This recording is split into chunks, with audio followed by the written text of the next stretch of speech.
Shalom, shalom. It's your boy Jasher Israel for Connected.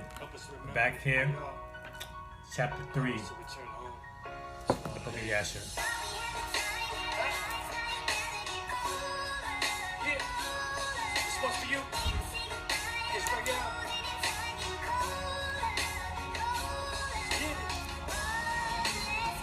One more last word. One more last moment. Hope you put your order in for this book. Wow, we gotta talk about This sin. is the last fight. I know I am the chosen Israelite with the blood of kings and your dreams got me on iron fences with golden wings. Never thought I'd see the day coming. The Antichrist is risen. Ishmael told me his vision. He wanted us to listen. Let the land. Temple was buried upon a floor of fire. No desire. Army destroyed. The Romans fed the fire. Negro land. Kingdom of Judah. We handed down the gun and let the man put on the collar. They beat our woman hard and drowned at sea. Registered slave. They changed my name to Toby. Shalom, shalom. Your boy Jasher Israel, House of Ben Israel, New England. We're back with the book of Jasher. Today's going to be about wisdom and knowledge. Wisdom and knowledge. So, to get started, I saw some things on the internet that kind of tweaked my fancy, as you say. This morning. There's a lot of people that, they take the scriptures and they try to twist it around and turn it for, their own selfish needs, and if you're not reading what they're reading, then it's a big issue. If you're not studying what they're studying, then it's a big issue. Or, I like to go by the scriptures now. There's two references to the book of Jasher in the Bible, in the Torah, in the scriptures. One is in the book of Samuel, and the other one is in the book of Joshua. Now we consistently telling people that the book of Jasher is this, the book of Jasher is that, but yet the references are in the Old Testament. Then we are kind of contradicting ourselves, right? Excuse me. So that's like saying, in other words, that's like saying, okay, well.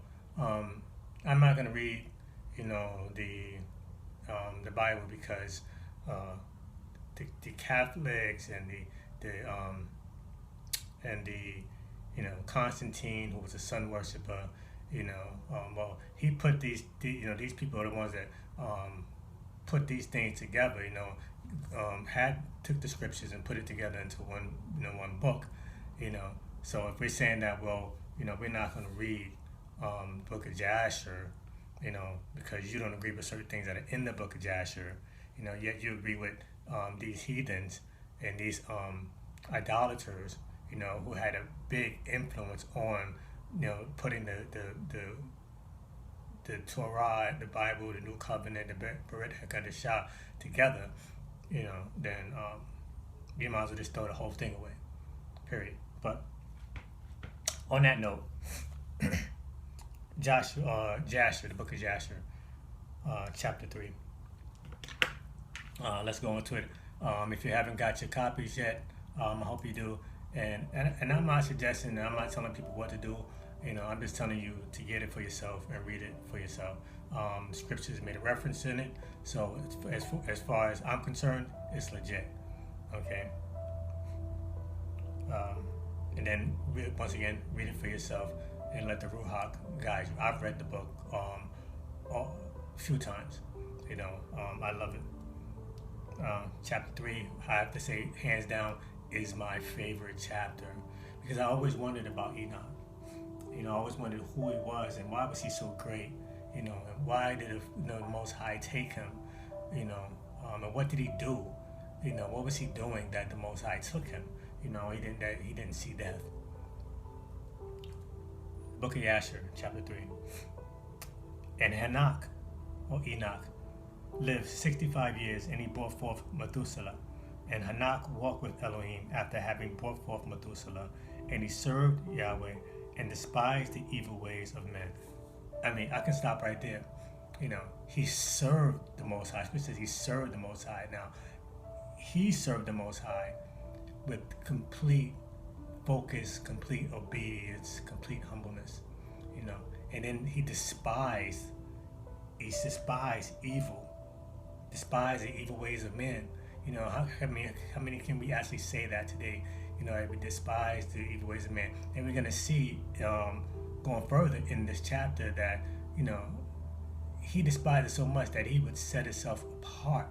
He would set himself apart from man for numerous amounts of time. You know, today people get mad, you know, at the word, or they get mad at, you know, things that are in here that go against, you know, their lifestyle, so to say. So, but it's either your lifestyle or it's the ways of the Most High. Verse 2. And the being of Enoch was bound up in the instruction of Yahweh. Okay, in knowledge and in understanding. In knowledge and in understanding. And he wisely retired from the sons of men and hid himself for many days. He retired from the sons of men and he hid himself for many days. He wanted to stay away from what was going on in this world today. Be in the world, but not of the world. So be ye separated. You know, this is why we call ourselves set apart. And it came to be at the passing of many years while he was serving Yahweh and praying before him in his house, that a messenger of Yahweh called to him from the Shamayim and he said, here I am. And he said, rise, go out from your house and from the place where you hide yourself, and appear to the sons of men, in order that you may teach them the way in which they should go, and the work which they must accomplish to enter into the ways of Elohim. So he had to teach them. Now we see a whole compilation of things here. There is a work that you have to do. Okay, it's not just, you know, facial, you know, it's not just, oh, I got something on that says Hebrew, you know, or I got my fringes on, you know, different colors, or I got my tassels on, you know. So continuing on,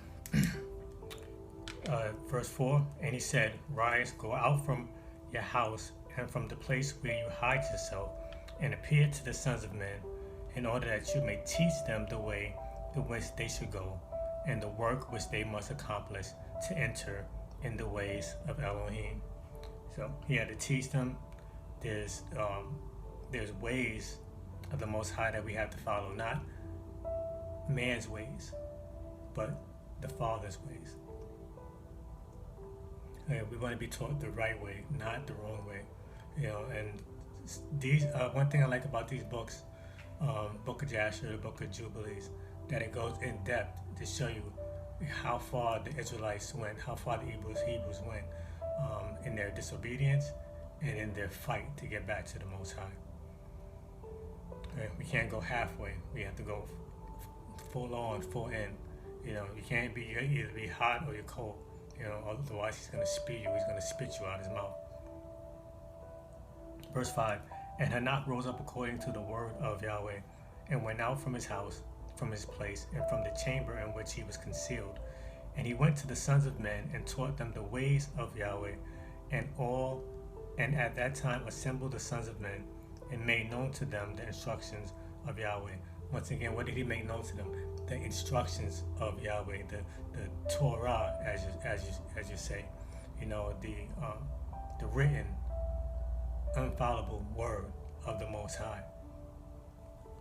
And he ordered it to be proclaimed in all places where the sons of men dwelt, saying, where is the man who wishes to know the ways of Yahweh and good works? Let him come to Enoch. He ordered it to be proclaimed in all places where the sons of men dwelt. So it didn't matter if you dwelt in Israel, if you dwelt in Africa, if you dwelt in America, if you dwelt, you know, in Sudan and Ghana, you know, Togo, Benin, you know, Benin, you know, he declared it that it be taught to the sons of man. Okay, and he ordered it to be proclaimed in all places where the sons of men dwelt, saying, where is the man who wishes to know the ways of Yahweh and good works? Let him come to Enoch. Now, where is the man who wishes to know the ways of Yahweh? Okay, you know, not this superficial stuff, you know, this surface stuff, but who desires to know it and to actually do it. Faith without hearing, faith without works is dead. Okay. And all the sons of men then assembled to him, for all who desired the word went to Enoch, and Enoch ruled over the sons of men according to the word of Yahweh. And they came and bowed to him, and they heard his word. This right here is so deep to me, because in the book of Genesis, we don't see the full story of Enoch. We don't see the full story of what was he actually doing in that time. And it says all the sons of men then assembled to him, for all who desired the word went to Enoch. Okay, this was a man of the Most High. He was in the world. He was separated from the world. And Enoch ruled over the sons of men. He was a king. In basic words, he was a king. He ruled over the sons of men according to the word of Yahweh. And they came and bowed to him, and they heard his word.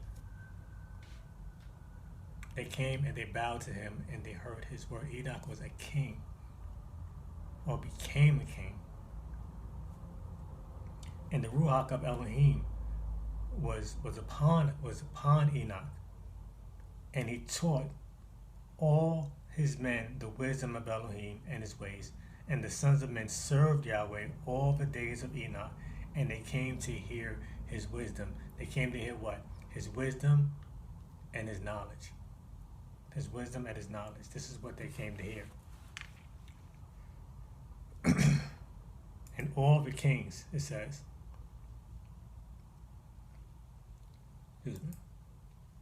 and all the kings of the sons of men, both first and last, together with their princes and judges, came to Enoch when they heard of his wisdom, and they bowed down to him, and they also required of Enoch to rule over them, to which he consented. He was a king.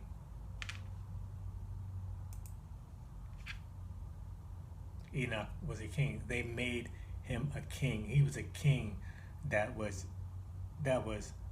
ruled by the word and put in place by the Most High. It's right there. It's right in our face.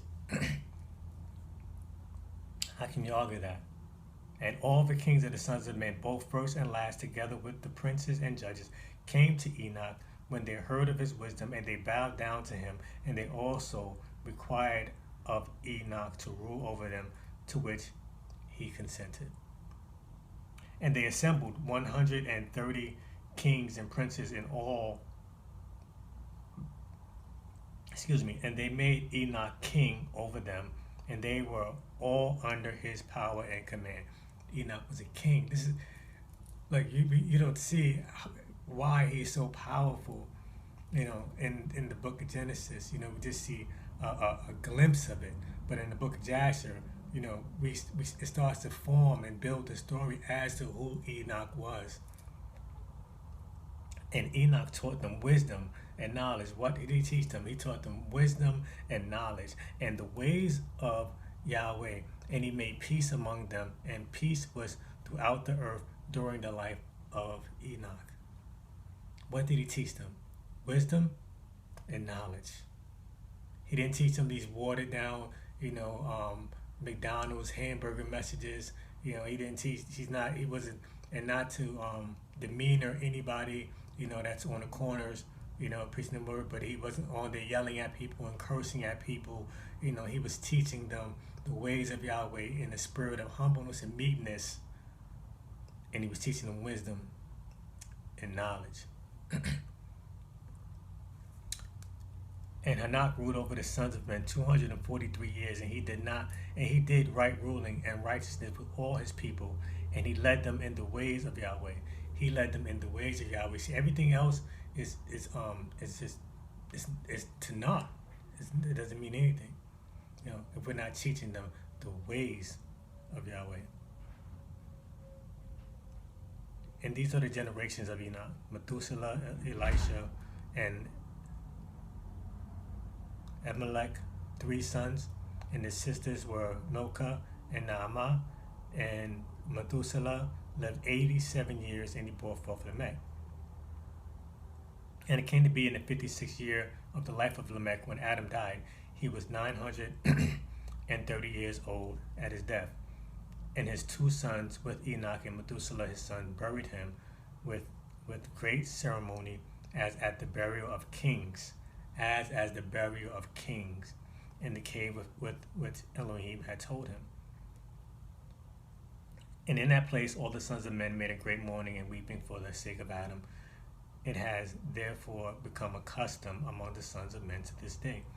And Adam died because he ate of the tree of knowledge, he and his children after him, as Yahweh Elohim had spoken. And it came to be in the year of Adam's death, which was the 233rd year of the reign of Enoch. At that time Enoch resolved to separate himself from the sons of men and to hide himself as at first in order to serve Yahweh. What did he do? Once again, he had to separate himself from man. This is what we have to do sometimes. Listen, we have to separate ourselves from man in order to hear the word of the Most High. Okay? There are a lot of scriptures talks about false prophets. There are a lot of false prophets on there. They're on your social media page every day, prophesying this, prophesying that, prophesying that, and they're prophesying lies. Okay, prophesying lies. You got to be able to discern the Ruach HaKodesh. They're prophesying lies to you. They're telling you not lies.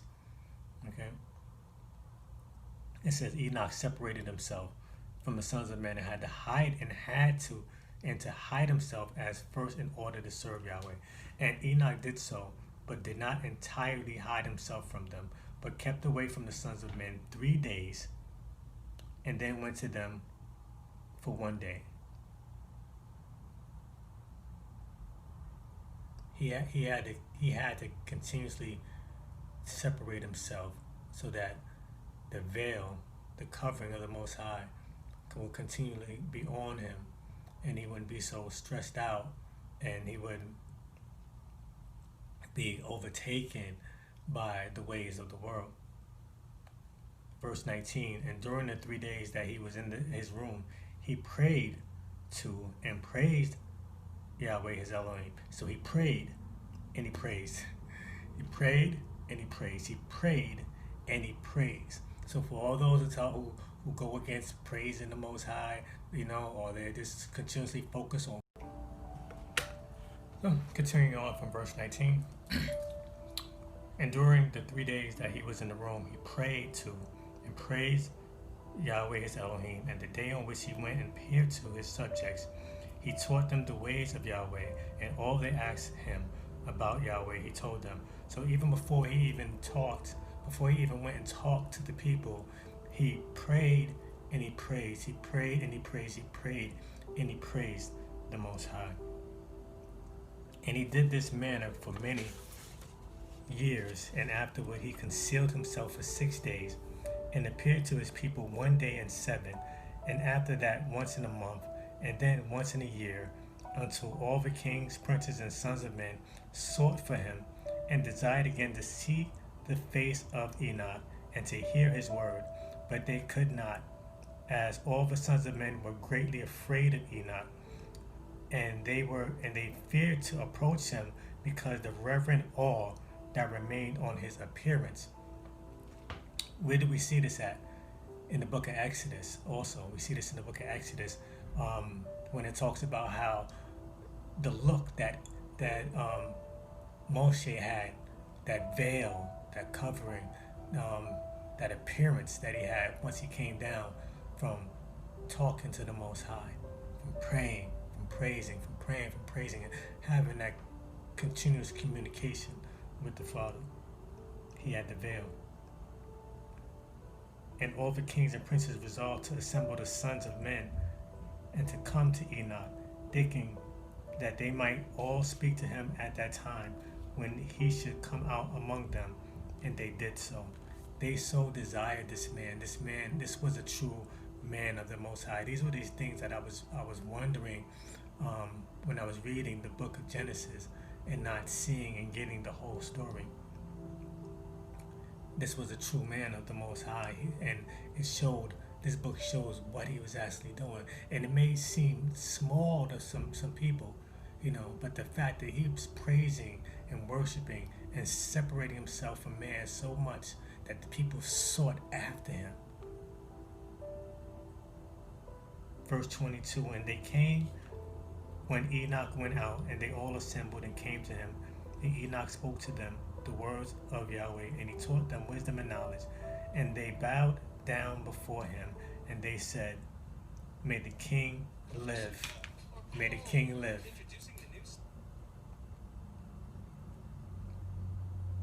May the king live.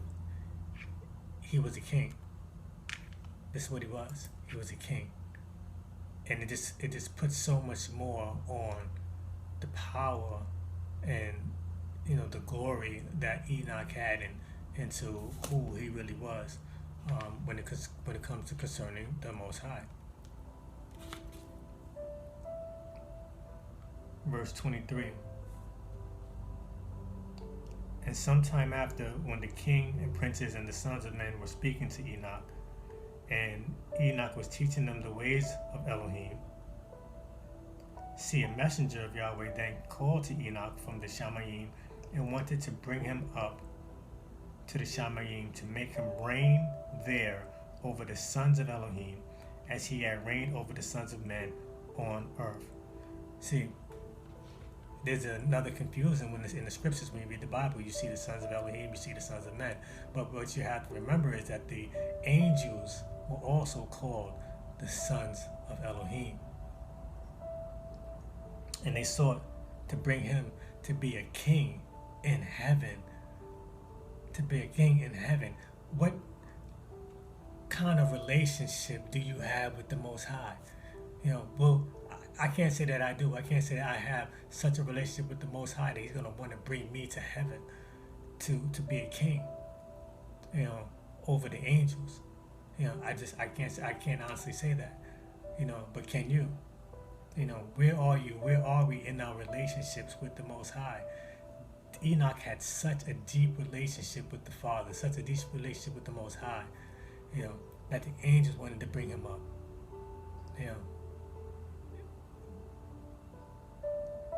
This blows my mind, literally. When we look at today, and we look at our people today, and we look at our leaders today, and those who claim to be, chosen by the Most High, I'm looking at this and I'm like, well, are they following, the path? Continuing on with verse 24.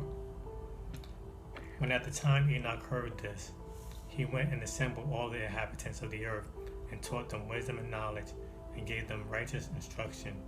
And he said to them, I have been required to go up into the Shamayim. I therefore do not know the day of my going. And now therefore I will teach you wisdom and knowledge, and will give you instruction before I leave you, how to act on earth whereby you may live. He's got them instructions on how to act.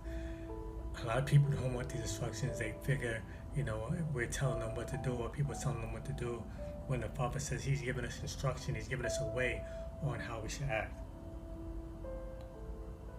And he taught them wisdom and knowledge and gave them instructions. He gave them Torah, he gave them law. And he reproved them and replaced before them laws and right rulings to do on earth. And he made peace among them, and he taught them everlasting life, and dwelt with them sometime, teaching them all these matters. What was he teaching them? He was teaching them wisdom, knowledge, the Torah. He was teaching them law and the ways of how we're supposed to live our life. And at that time the sons of men were with Enoch, and Enoch was speaking to them, and they lifted up their eyes, and the likeness of a great horse descended from the Shamayim, and the horse paced in the air. The horse was just waiting for him. And they told Enoch what they had seen, and Enoch said to them, For my sake this horse has descended on earth. The time has come when I must go from you, and I shall no more be seen by you. And the horse descended at that time and stood before Enoch, and all the sons of men that were with Enoch saw him. They saw him. Okay? This is documented. And Enoch then again ordered a voice to be proclaimed, saying, Where is the man who delights to know the ways of Yahweh, his Elohim? Let him come this day to Enoch before he is taken from us. Where is the man who delights to know the ways of Yahweh his Elohim? These are words that were coming out of Enoch, out of his spirit, out of his mind, out of his soul. These are the things that were inside of him. Are we not to follow these same examples? And all the sons of men assembled and came to Enoch that day, and all the men assembled and came to him.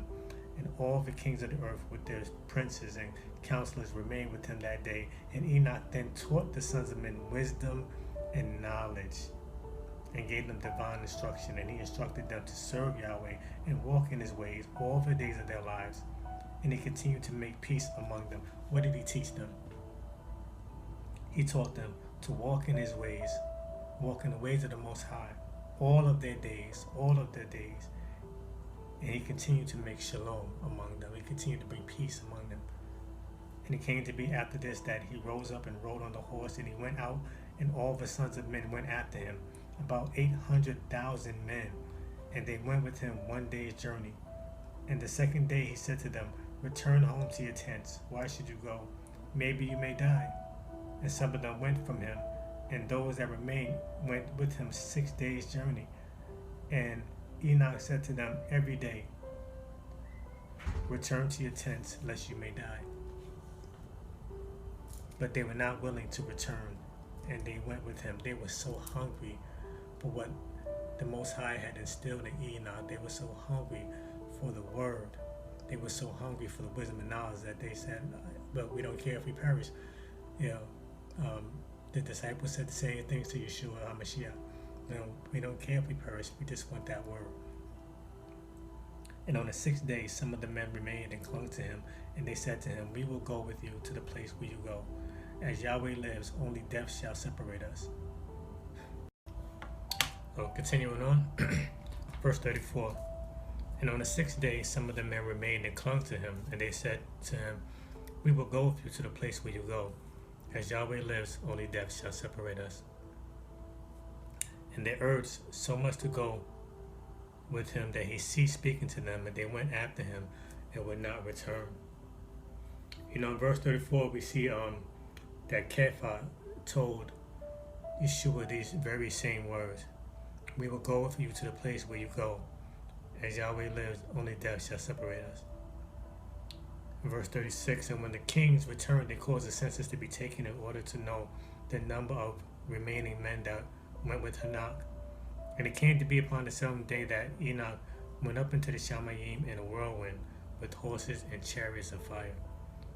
And on the 7th day, all the kings that had been with Enoch sent to bring back the number of men that were with Enoch in that place from which he went up into the Shamayim. And all those kings went to the place, and they found the earth there filled with snow, and on the snow were large stones of ice. And one said to the other, come, let us break through the snow and see. Maybe the men that remain with Enoch are dead, and are now under the stones of snow. And they searched, but could not find him, for he had gone up into the Shamayim. We're going to stop there. A lot of people, talk about how the snow or the ice caps may have been in the Antarctic, and maybe that's what they're looking for now. I'm not sure. I don't really know. But I do know that with the wisdom and knowledge that Enoch spoke about was nothing but the word. And it was his reflection and his time that he spent with the Most High, his relationship. We can read 1,000 books, we can listen to 1,000 songs, but if we don't have that relationship, if we don't have that prayer and that worship with the Most High, then we're truly lost. We got to have that prayer and that worship and that relationship with him in order to get to the places that we want to be. Now don't get worldly blessings mixed up with spiritual blessings, because there's a total difference. You can have 1,000 degrees and still not follow the Most High. There were kings that are rich. There were kings that were rich.